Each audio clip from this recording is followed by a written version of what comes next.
أن لا إله إلا الله وحده لا شريك له ولي الصالحين وأشهد أن محمدا عبده ورسوله إمام الأنبياء والمرسلين صلى الله عليه وعلى آله الطيبين وأزواجه الطاهرات أمهات المؤمنين والتابعين لهم بإحسان إلى يوم الدين. أما بعد فاتقوا الله أيها المسلمون حق التقوى وراقبوه بالسر والنجوى فإن أجسادنا على النار لا تقوى. ثم أما بعد, kaum muslimin dan muslimat, al-hadirin wal hadirat, wal musyahidin wal musyahidat, wal mustami'ina wal mustami'at yang dirahmati Allah Subhanahu wa taala, Bapak dan Ibu-ibu, saudara-saudari yang hadir di Masjid Miftahul Jannah Parit Indah, ataupun yang mendengarkan ataupun menyaksikan melalui media dimanapun berada. Alhamdulillah, malam ini atau petang ini kita diizinkan Allah bersama berkumpul di majelis ini. Mudah-mudahan majelis yang diberikan Allah as-sakinah war-rahmah, majelis yang mudah-mudahan dikelilingi oleh para malaikat,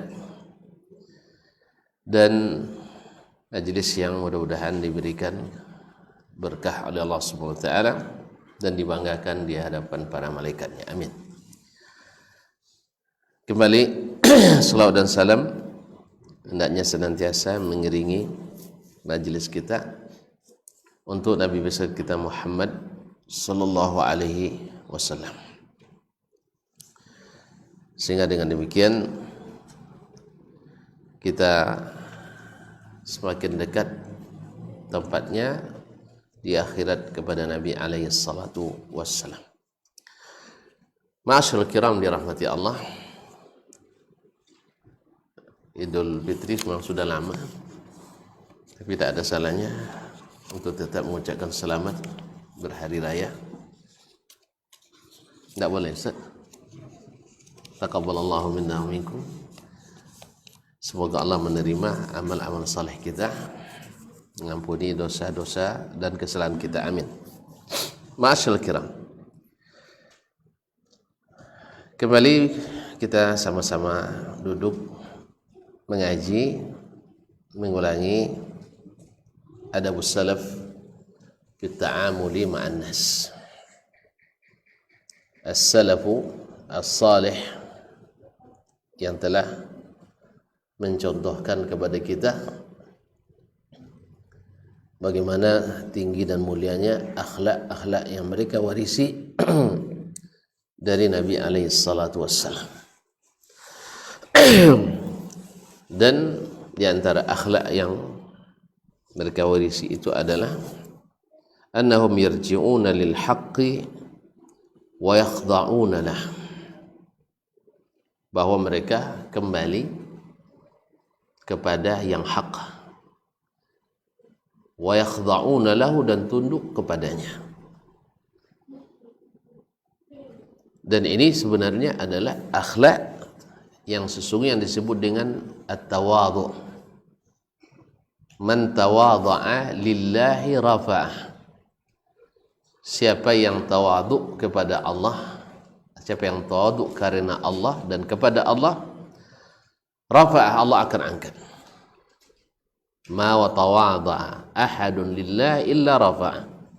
Tidak ada seorang hamba pun yang tawadhu merendahkan diri karena Allah kecuali Allah angkat derajatnya. Ditanyakan kepada Fudail ibn Iyad yang digelar dengan Abidul Haramain, ahli ibadah dari dua tanah suci. Fudail bin Iyad Abu Ali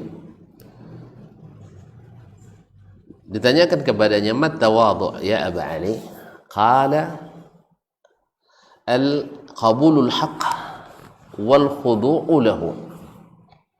Tawadhu itu adalah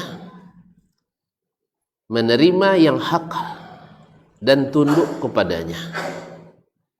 Hatta law qalahu saghirun atau asgharun nas atau ajhalun nas. Sekalipun yang mengatakan itu orang yang paling kecil atau orang yang paling jahil sekalipun. Bila kebenaran itu nyata, maka dia mesti diterima. Ini wallahu alam dipahami oleh Imam Fudail bin Iyad dari mafhum perkataan Nabi sallallahu alaihi wasallam, al-kibru, sombong itu, tinggi hati itu, batarul haqq, menolak kebenaran, wa ghamtun nas, dan merendahkan orang lain. Kita kalau sudah merendahkan orang, tak akan menerima apa yang dia katakan. Ya, antara sombong, menolak kebenaran karena menganggap rendah orang lain. Seperti yang sering kita dengar, gara-gara nahu, gara-gara i'rab, orang menolak kebenaran. Seperti yang disebutkan oleh Imam Al-Khatib Al-Baghdadi dalam Iqtida'ul Ilmi Al-Amal.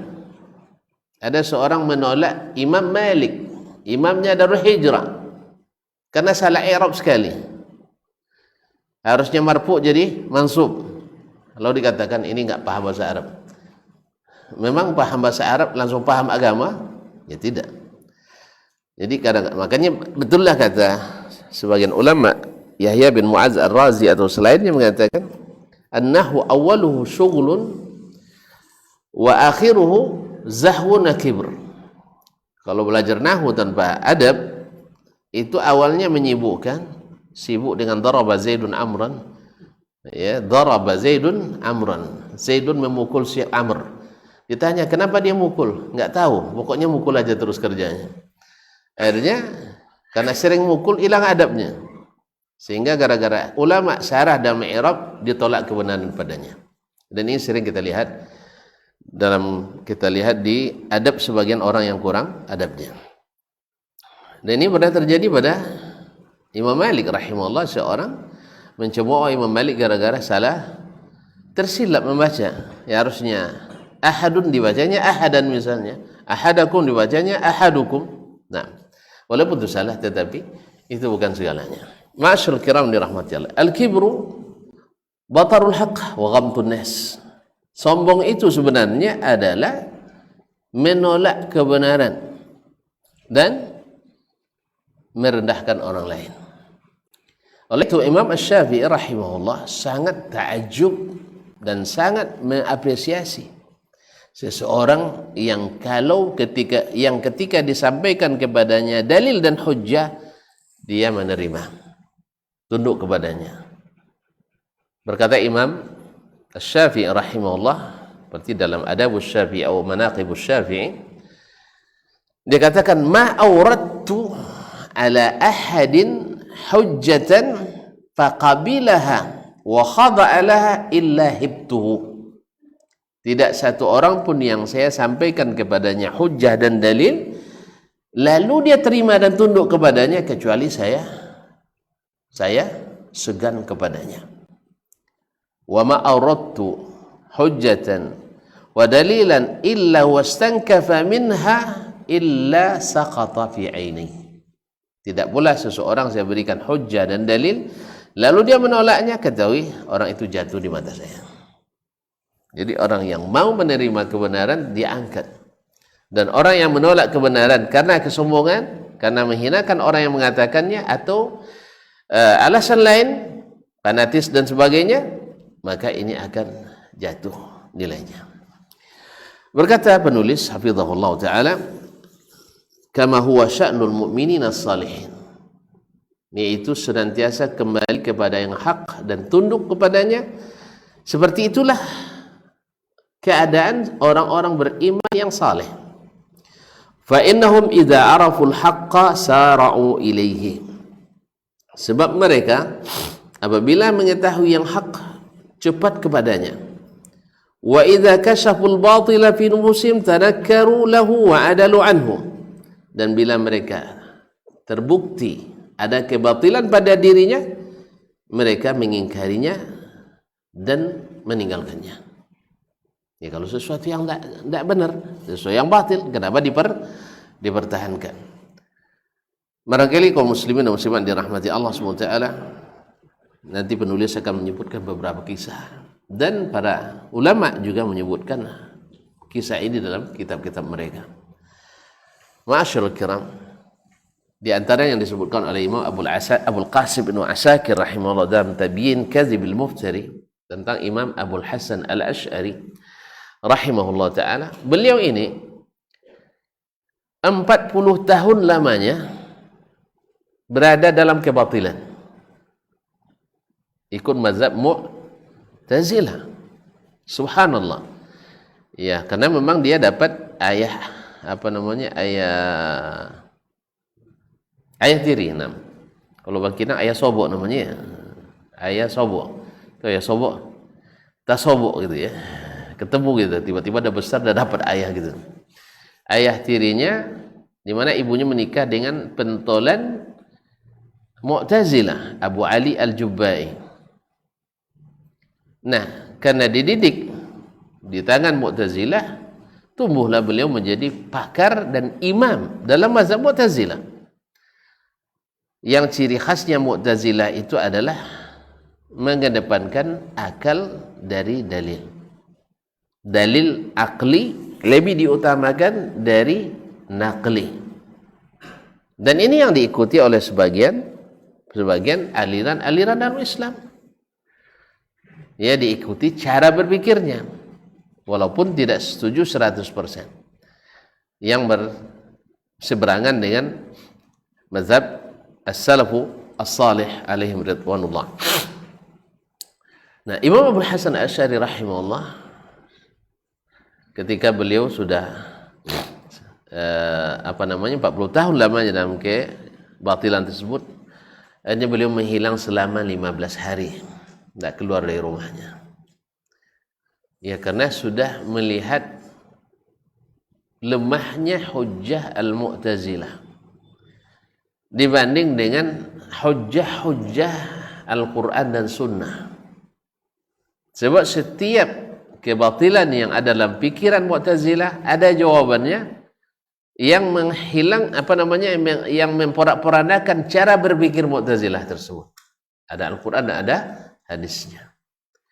Tidak mungkin seorang yang beriman menolak yang tegas dan jelas gara-gara sesuatu yang diragukan dan tidak jelas. Ya kan? Ya, pemikiran kalau seandainya Allah berilmu sama dengan makhluk. Ini kan kira-kira.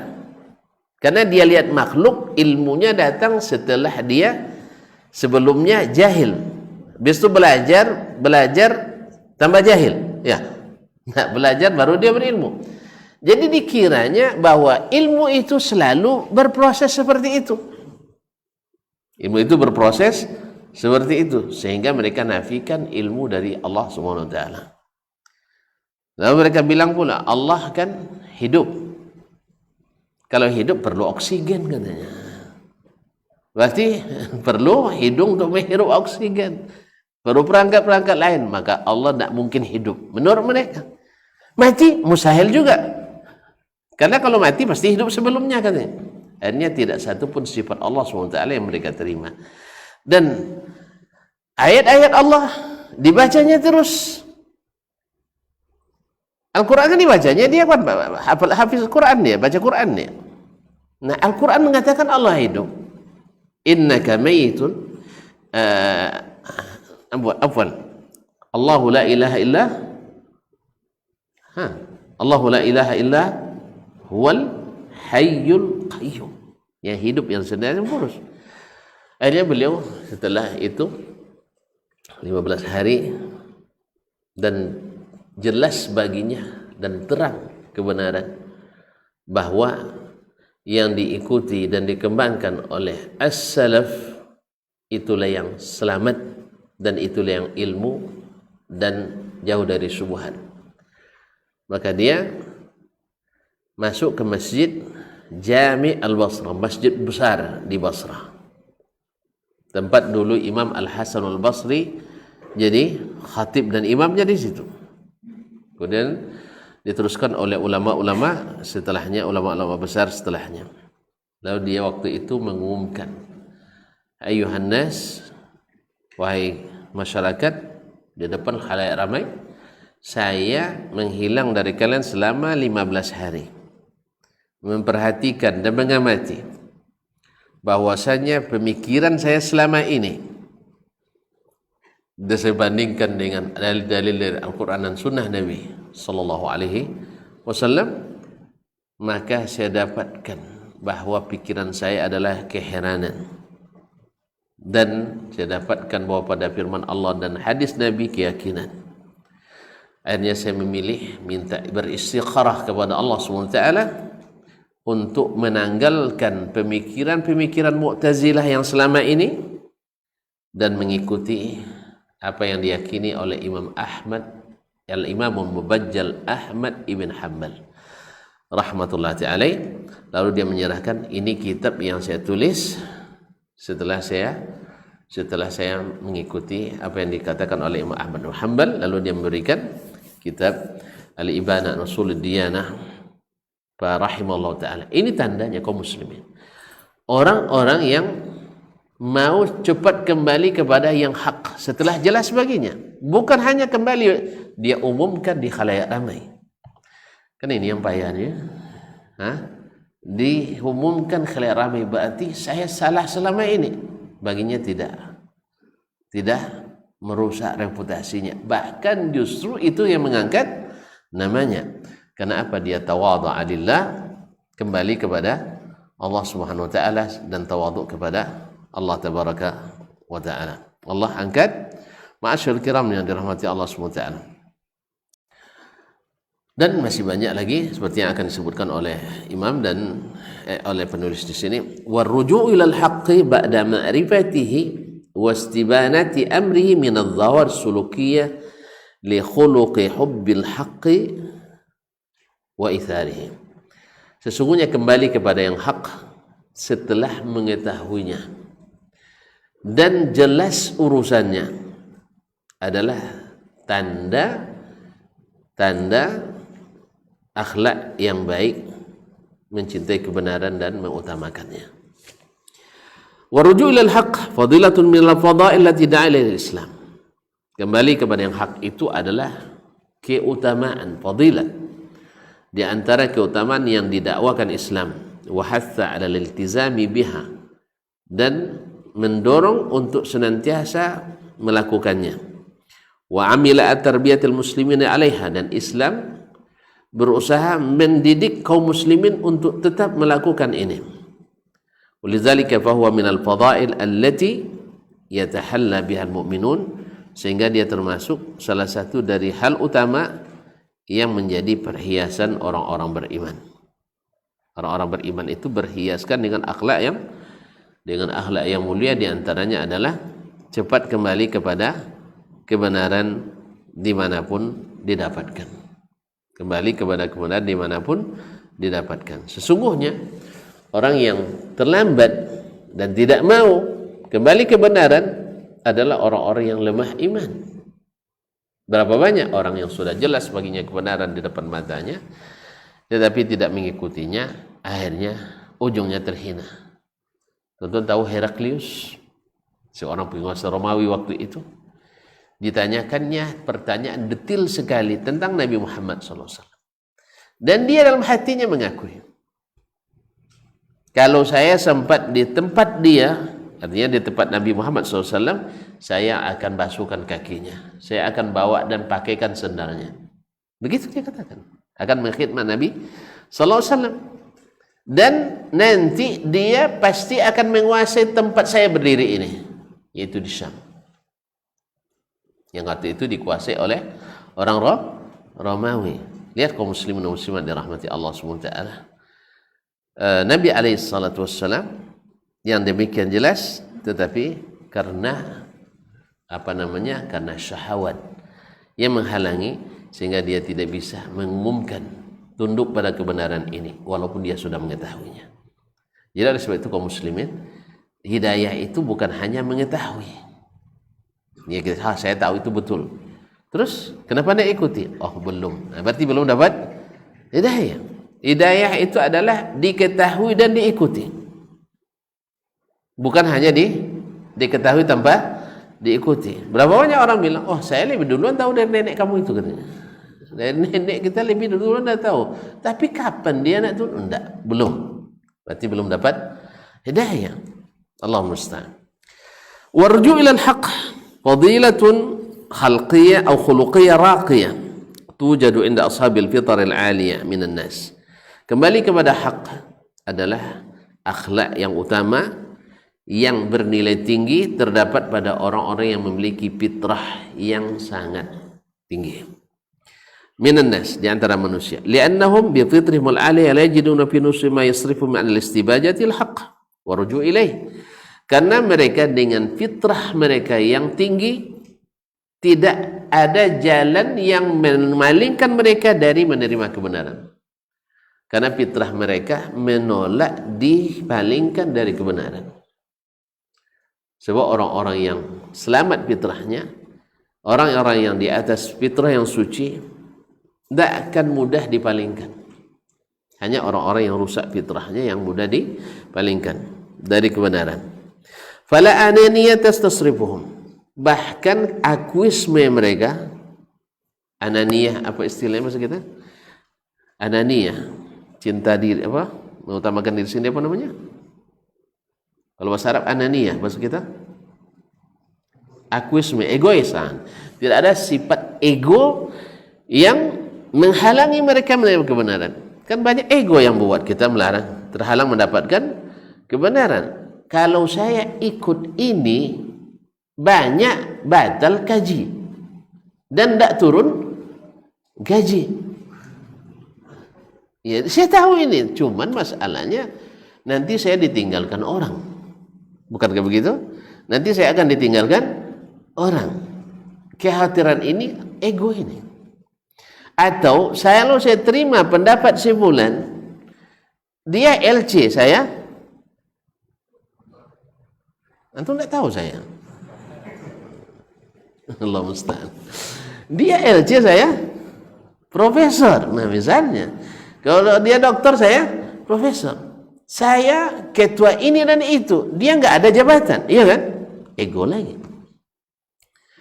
Makanya itu kaum muslimin dan muslimat dirahmati Allah, agar antum tidak pengaruh oleh hal seperti ini, maka jangan dikejar yang namanya jabatan duniawi itu. Kalau dikejar, antum akan diikat olehnya. Orang-orang yang mengejar jabatan akan terikat oleh jabatannya. Tapi orang yang tidak mengejar tapi dapat, jangan dilewatkan. Jelas? Kalau dikasih, ambil aja. Tapi kalau suruh bayar, jangan mau. Ya, kalau sudah dibayar, tentu antum nak cari bayar lebih banyak lagi nanti. Itu susah untuk tunduk pada kebenaran, kecuali orang-orang yang fitrahnya selamat dan tidak ada ego yang harus dia pertahankan. Wala asabiyata tasuddum, dan tidak ada fanatisme yang memalingkan mereka dari kebenaran. Fanatisme ini banyak, akhi. Fanatisme golongan, fanatisme ormas, fanatisme partai, fanatisme pemahaman, bahkan fanatisme ustadz, masjid dan sebagainya. Ini kajian sini, ini kajian sana. Fanatis. Kalau tidak ikut kajian masjid ini, antum tidak masuk golongan kami. La haula wala quwwata illa billah. Kalau tidak ikut dengan guru kami, antum tidak mengaji sunnah. Subhanallah, terus kaji apa sana? Ini fanatisme seperti ini menghalangi kita menerima kebenaran. Ada orang bicara, gimana menurut Ustaz? Apa yang disampaikan? Ya benar, ada salahnya? Tidak. Ada rusak pemikirannya? Tidak. Terus kenapa tidak Ustaz mau? Ya kalau saya ikut nanti rusak reputasi saya. Nah, itu masalah. Jadi fanatisme yang memalingkan kita dari kepada kebenaran. Wala izzata athimah tahjum an ru'yatil haqq, dan tidak pula rasa kesombongan diri yang berdosa, ya, yang menghijab mereka dari melihat kebenaran. Wa ammal ahwa wan nawazi' an-nafsiyah fa innahum yastati'una an yajidu sabilan ila mudaratiha fi dhil i'tirab bil haqqi wa ruju' ilaihi. Adapun hawa dan dorongan nafsu, tidak ada orang yang selamat daripadanya. Antum punya hawa kan? Punya nafsu? Tidak. Abnormal. Iya kan? Semua kita melihat jabatan, jinan, melihat harta, mata berkaca-kaca. Iya. Melihat yang cantik, tertarik, iya kan? Ada enggak? Hah? Enggak ya? Subhanallah, berarti tidak ada nafsu, tidak normal lagi itu. Melihat yang apa? Kemewahan, kita semua ingin itu. Rumah nak besar, ya kan? Gaji nak besar, mobil nak besar juga, istri nak besar juga. Allah besar. Semua kita ingin besar. Ma'asyarul kiram. Itu nafsu itu ada. Tetapi bagi orang yang punya fitrah yang selamat, itu mudah, sangat mudah baginya itu. Hawa nafsu itu sangat mudah dipalingkan, sangat mudah untuk ditekan. Karena apa? Dia mengutamakan kebenaran. Ma'asyarul kiram dirahmati Allah SWT. Qala Syekh Abu Ghudda rahimahullah dan kitabnya Risal Mustarsyidin, atau dalam tahqiq Risal Mustarsyidin, haka Abu Nu'aim, dia menghikayatkan dari Abu Nu'aim. Abu Nu'aim Ahmad bin Abdullah Al-Asbahani, Abu Nu'aim 435, Sahibu Hilyatil Awliya. Abu Nu'aim dalam Al-Hilyah juz 9 halaman 6, wal Hafiz Ibnu Hajar dalam Tahdzibut Tahdzib juz 7 halaman 7, fi tarjamati Ubaidillah ibn al-Hasan al-Ambari. Dalam terjemah Ubaidullah bin Hasan al-Ambari, adalah seorang ulama hadis, wafat tahun 168 Hijriah. Ahadu sadati ahli Basrah, salah satu orang penting di Basrah, tokoh masyarakat di Basrah, wa fuqaha'iyah, dan seorang ahli fikih, wa ulama'ih, dan seorang ulama besar. Ma'ruf Ubaidullah bin Hasan al-Ambari, guru dari guru Imam Asy-Syafi'i, guru Imam Asy-Syafi'i, Abdurrahman ibn Mahdi. Abdurrahman ibn Mahdi adalah salah satu dari guru imam kita Asy-Syafi'i rahimahullah ta'ala. Wa kana qadiyah, di samping itu juga qadhi, hakim. Tahu qadhi? Ya, kalau kita qadhi kan cuma nikah kan, kalau dulu enggak. Dulu memutuskan hukum perkara pidana dan perdata, seluruh masalah masyarakat dia yang memutuskannya. Ada orang selisih tentang perdagangan, dia yang menghakimnya. Qadhiha, kalau kita qadhi hanya tuan qadhi aja. Rumah singgah tuan qadhinya. Hanya sekedar memutuskan masalah nikah saja. Enggak, ini seluruhnya. Qadhi di zaman itu wafat 168. Qala Abdurrahman ibn Mahdi tilmizuhu, muridnya Abdurrahman ibn Mahdi berkata, kunna fi janazah, kami sedang melayat jenazah. Fasa'altu an mas'alatin, lalu saya tanyakan kepadanya suatu masalah, tentu masalah fikih. Ya, biasanya kalau orang-orang ulama bertemu seperti itu, masalah fikih. Faghalita fiha, lalu dijawab, dan jawabannya salah. Guru boleh salah? Antum aja yang bilang tak boleh salah. Ya. Ini Abdurrahman ibn Mahdi ngajarkan kepada kita bahwa guru boleh salah. Yang tak boleh kita berbuat salah pada guru, itu yang tak boleh. Ini mentang-mentang guru salah lalu kita tinggalkan dia. Kalau cari guru yang tak pernah salah, itu tak akan mana ada guru yang abadi. Tidak ada satupun guru kecuali ada salahnya. Jadi salah dia dah menjawab. Faqultu lahu wa ana yawma idzin hadath. Saya waktu itu masih anak muda, remaja, kata Abdurrahman bin Mahdi. Ibaratnya saya sekarang sudah doktor, tiba-tiba disalahkan oleh siapa nama itu? Dirga. Masal dirgantara. Dirga saja taib, oleh dirga. Dia nanya ke saya. Lalu saya jawab, ternyata dia menguasai masalah itu, rupanya menanya saya dia. Rupanya menanya. Akhirnya dia bilang, Ustaz salah Ustaz. Nah, dia nanya, ternyata saya salah. Ya anak muda biasalah nguji guru biasa itu. Saya pernah diasung kawan dulu waktu di pondok. Kelas 2 waktu itu di Darun tuh. Man katanya, cotes buya runyanya. Gara-gara diasung kawan, terhasung pula kan. Akhirnya saya buat pertanyaan yang Buya tak jawab dengan benar. Dijawab salah. Buya, ini apa i'rabnya Buya? Kan kami nahu yang menonjol tuh. Nah, begitu nonjol sampai juga enggak pandai nahu gitu kan. Kaum muslimin dan muslimat dirahmati Allah. Lalu dijawab oleh Buya itu salah. Saya bilang, Buya, itu salah. Yang benar begini. Kena marah jadinya. Kamu ini bertanya apa menanya katanya. Tapi ini Ubaidullah ibn Asal Ambari tidak mengatakan sunnah. Faghalita faqultu lahu wa ana yawma idzin hadas. Saya waktu itu masih muda. Aslahakallah. Aslahakallah makna letternya semoga Allah membaikkan keadaanmu. Laisa hakadha. Ini tidak seperti ini Buya. Al-qawlu fiha kadza kadza. Yang benar dalam masalah ini adalah seperti ini. Fa'atraqa sa'ah. Lalu dia menundukkan kepalanya cukup lama. Thumma rafa'a ra'sahu. Kemudian beliau mengangkatnya kembali. Faqala sadaqta ya gulam. Kamu benar wahai anak. Umur kita berapa jaraknya? Hah? Antum umur berapa? Hah? 20? Lebih tua dari saya baru 15. Dibalik. Ya 15 dibalik. 51 nah. Antum lebih tua dari saya. 20 Masya Allah. Berarti angkatan cucu apa anak?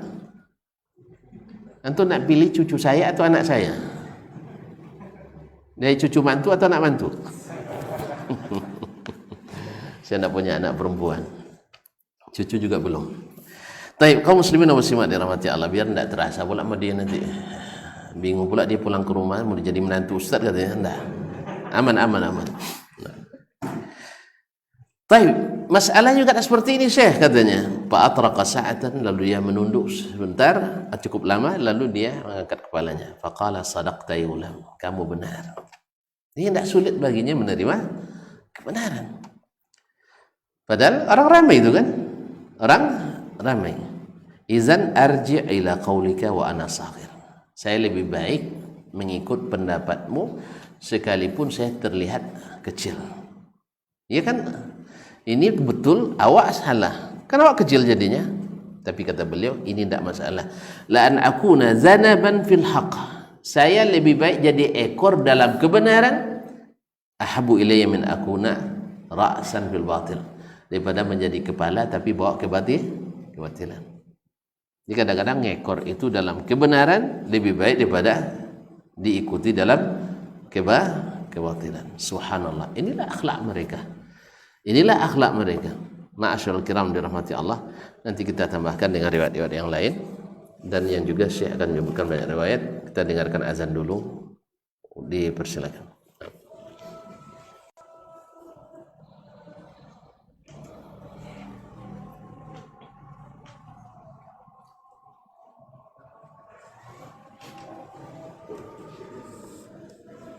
Allah Allah.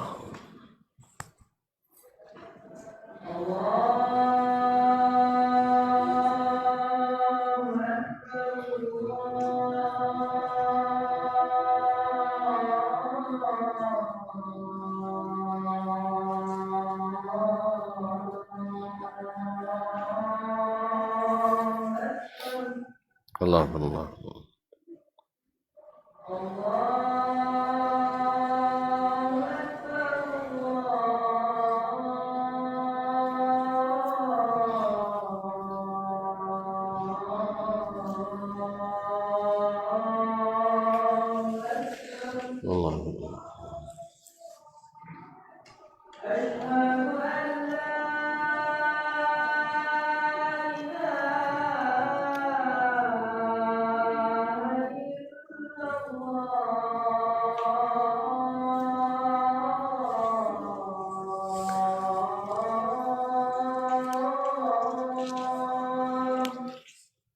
asyhadu an la ilaha illallah.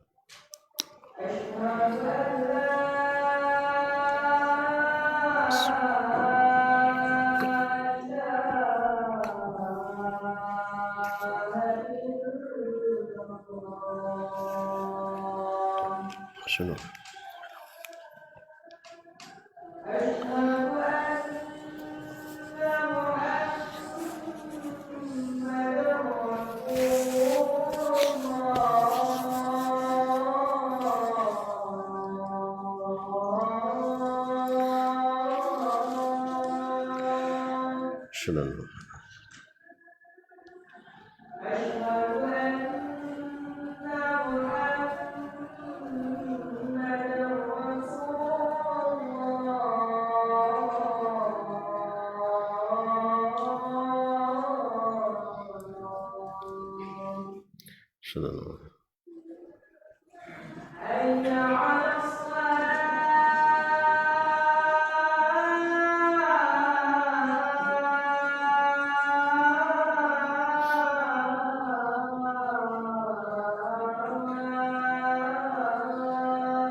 haula la haula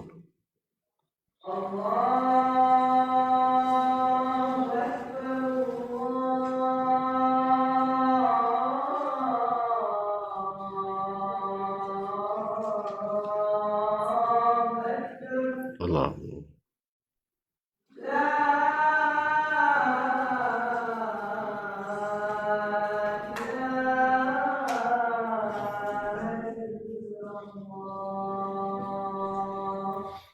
ما أشهد أن لا إله صلاة القائم لا رب السلام.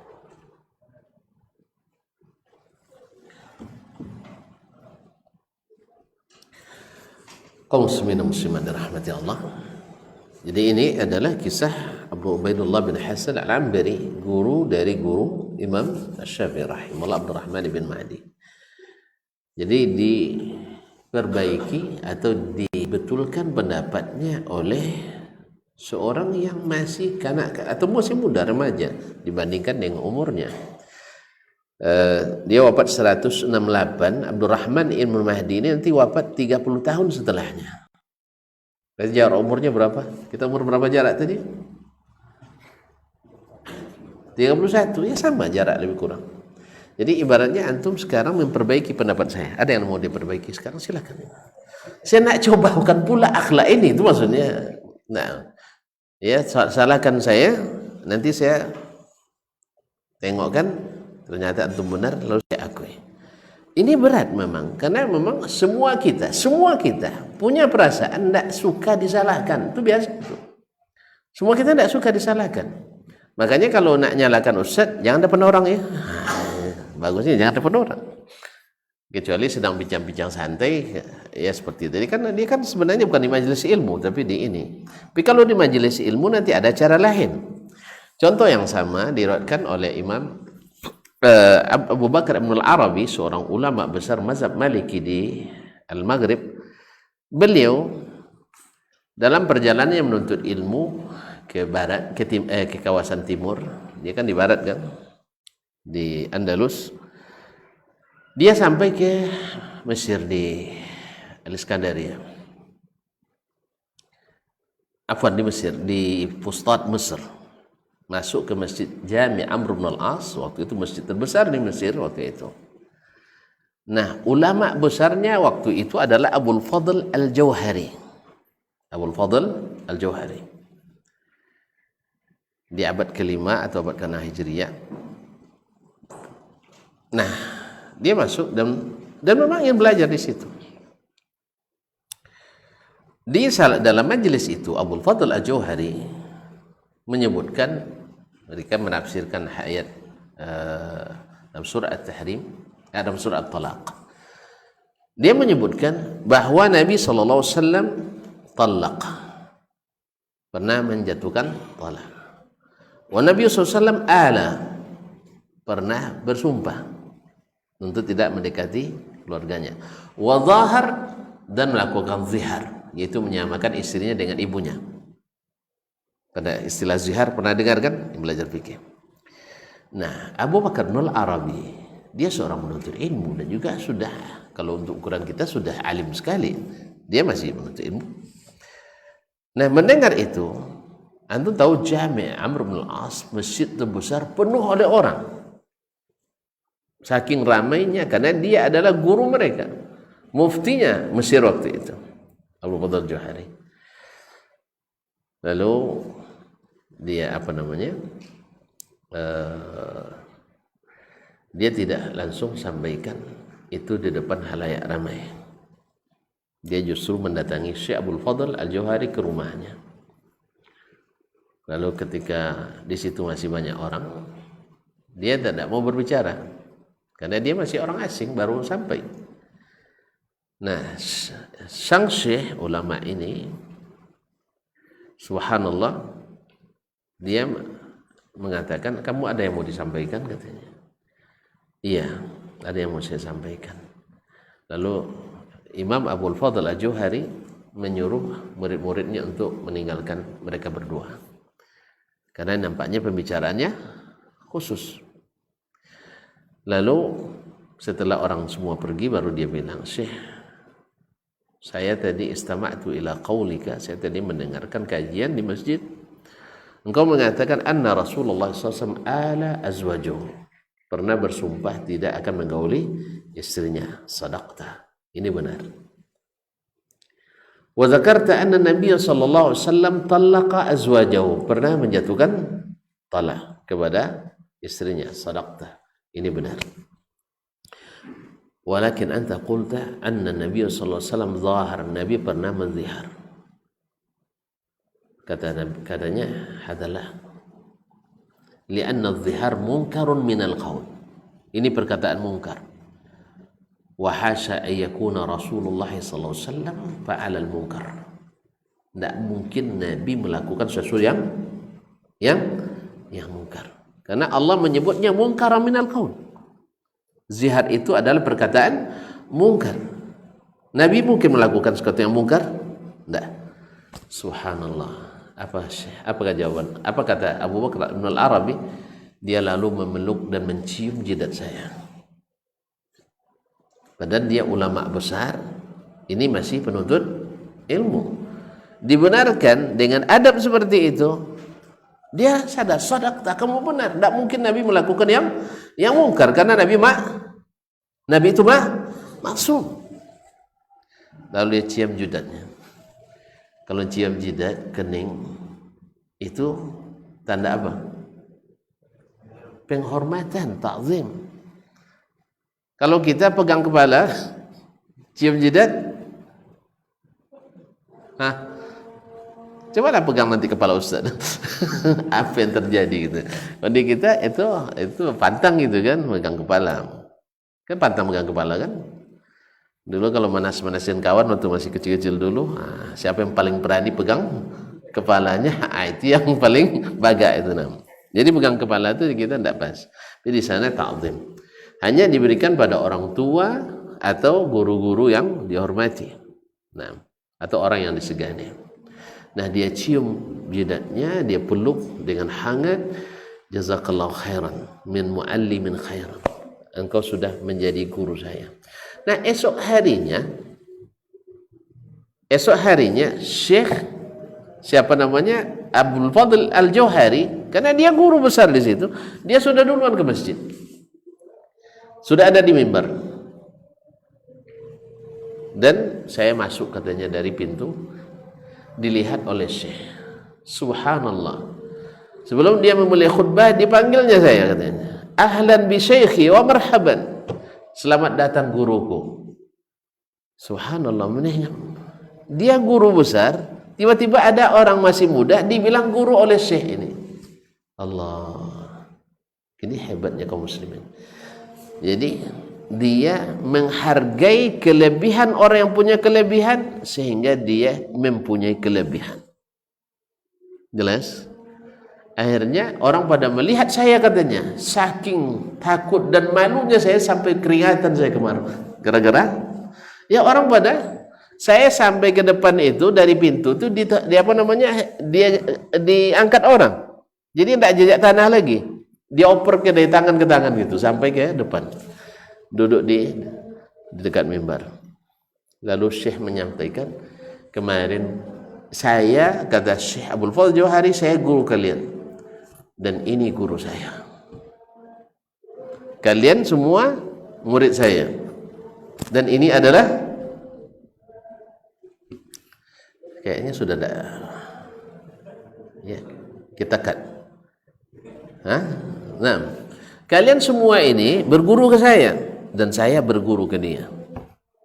Ma'asyal kiram, ma'asyal kiram. Lalu dia jelaskan, kemarin saya katakan Nabi menjatuhkan talak, Nabi melakukan ilah, dan Nabi mengatakan zihar. Tak satu pun kalian yang mengingatkan saya kecuali dia. Maka dia adalah guru saya. Hanya satu masalah, bisa dia mengangkat orang menjadi mulia, dan dengan itu dia pun dimuliakan orang. Kisah ini bukan menjatuhkan dia, justru memulia. Dan ini yang ditakutkan oleh banyak orang hari ini, mengakui kelebihan murid, mengakui kelebihan teman, mengakui kelebihan syekh sekalipun berat. Senior kita punya kelebihan, tidak berani kita akui, iya kan? Apa sebabnya? Takut terlimpit gelombang. Nah, itu bahasa kita, tapi terlimpit gelombang. Gelombang itu kaum muslimin semakin diadu semakin tinggi dia. Bukan ada istilah terlimpit gelombang, paham? Kecuali gelombang radio. Makanya antum jangan pakai gelombang radio, pakai gelombang samudra. Gelombang itu tinggi sama tinggi semakin, gelombang tinggi sama tinggi semakin. Tidak pernah nengok gelombang itu. Ayolah ke mati padang kita. Gelombang diadu gelombang semakin, astagfirullah. Payah nih antum nih. Gelombang diadu dengan gelombang. Nah, saya tengok kan filmnya lah. Gelombang diadu dengan gelombang. Gelombang diadu dengan gelombang semakin tinggi. Air beradu air semakin tinggi dia. Makanya jangan takut gelombang kita terhimpit oleh murid kita, oleh teman kita, oleh rekan kita, bahkan sekalipun oleh junior kita, karena gelombang beradu dengan gelombang semakin tinggi. Nah, muncak dia. Jelas? Tidak jelas sampai. Ayo kita ke Padang nanti ya, atau tidak usah jauh-jauh ke pantai Melaka aja lah. Nah, kayaknya harus sewa helikopter dulu nak buktikan. Antum pergi pantai tidak nengok apa, kecil selfie aja. Tadabur lah dikit. Makanya besok kita tadabur di tepi sungai, tepi laut. Nah, biar tahu bahwa ombak itu beradu dengan ombak, dia semakin melambung tinggi. Jelas?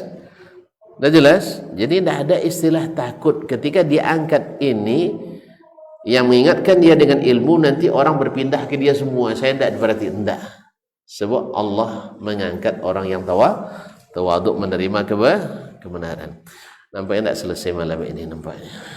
Kita cukuplah sampai di sini dulu lah. Insya Allah besok kita sambung. Memang banyak riwayat yang disebutkan oleh para ulama, bagaimana Ali bin Abi Thalib menerima kebenaran dari Umar, bagaimana Umar menerima kebenaran dari Ali, bagaimana Abdullah bin Abbas, Ali menerima dari Abdullah bin Abbas, bagaimana orang Khawarij taubat di tangan Abdullah bin Abbas. Semua itu karena apa? Mereka mau tunduk pada kebenaran. Dari mana pun datangnya. Orang Khawarij waktu itu. Ini cerita panjang lagi nanti. Besok aja lah ya, biar penasaran dikit. Jadi Abdullah bin Abbas kan di barisan Ali yang diperangi oleh orang Khawarij. Tapi ketika datang Abdullah bin Abbas dengan hujjah, dan mereka itu sebenarnya mau mendengar, kalau mau mendengar dan paham, cepat kembali pada kebenaran. Masalahnya kadang-kadang kan dihalangi mendengar. Itu masalahnya. Jangan hadir di majelis Miftahul Jannah, itu Miftahun Nar tuh katanya. Masjid Miftahul Jannah itu Miftahun Nar.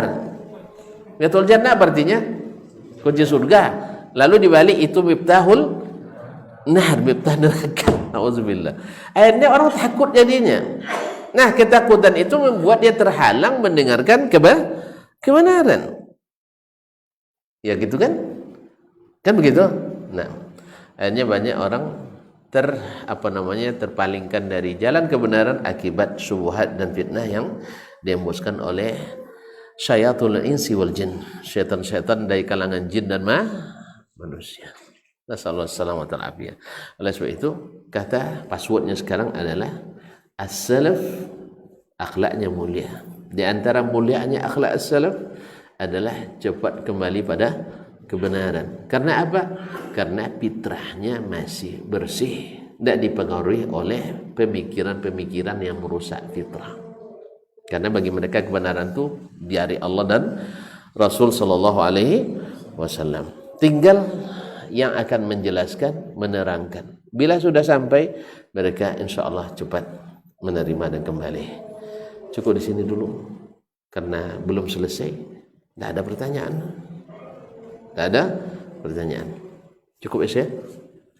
Antum belum juga mau tutup. Orang sudah mau tutup, antum belum juga. Sudah ya? Sudah aja dulu. Besok kita sambung kembali pekan bulan depan. Pekan bulan depan, iya, Pak? Oh, Ahad pertama masih ada? Ba'da subuh. Kok bisa pada subuh, Mat? Kenapa tidak malam? Pak ya nih. Ba'da subuh ya? Ba'da subuh ngantuk-ngantuk. Ba'da maghrib lapar-lapar. Itu kapan lagi? Baik. Kalau gitu ba'da zuhur ngantuk juga. Baik. InsyaAllah kita cukuplah sampai di sini, tidak usah panjang-panjang. Besok kita sambung insyaallah taala. Terima kasih dan mohon maaf. Subhanakallahumma bihamdik asyhadu an la ilaha illa anta astaghfiruka wa atubu ilaik. Wassalamualaikum warahmatullahi wabarakatuh.